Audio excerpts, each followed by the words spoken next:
राधे राधे। आप सबके बहुत बहुत धन्यवाद। हमारा चैनल मोनेटाइज हुई है। आप सबके दिल से प्रणाम बा और आप सबके प्यार आशीर्वाद ऐसे ही बनाए रहे।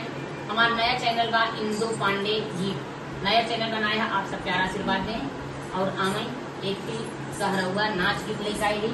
बहुत बढ़िया नाच गीत बा। आप सब प्यार आशीर्वाद दें। हमारा तबीयत थोड़ा डाउन चला था तो आप सब प्यार आशीर्वाद कम कर दी है, तो आप सब प्यार आशीर्वाद भरपूर दें। आऊँ एक सहरहुआ का गीत लेकर आई हूँ। अब अगर नाचे में गड़बड़ी हुई भैया माफ कर ले जाए। तबीयत डाउन के लिए माफी है।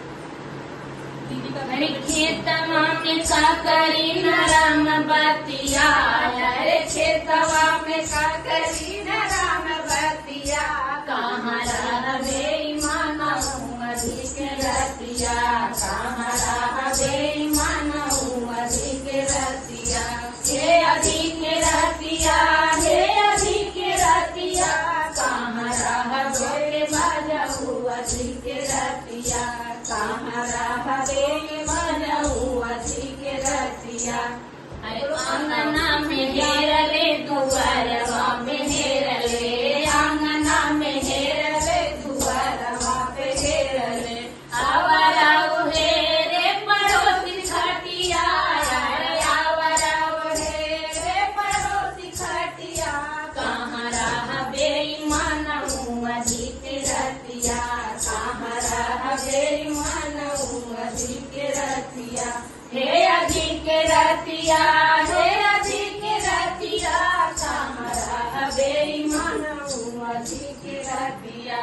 बगिया में खोजले बगीचा में खोजले, बगिया में खोजले बगीचा में खोजले, आवरा खोजे मलिन के खटिया, अरे आवरा खोजे मलिन के खटिया, कहाँ रहबे मानऊ अधिक रतिया, कहाँ रहबे मानऊ अधिक रतिया, हे अधिक रतिया, हे अधिक रतिया, कहाँ रहबे मानऊ अधिक रतिया, कहाँ रहबे मानऊ अधिक रतिया।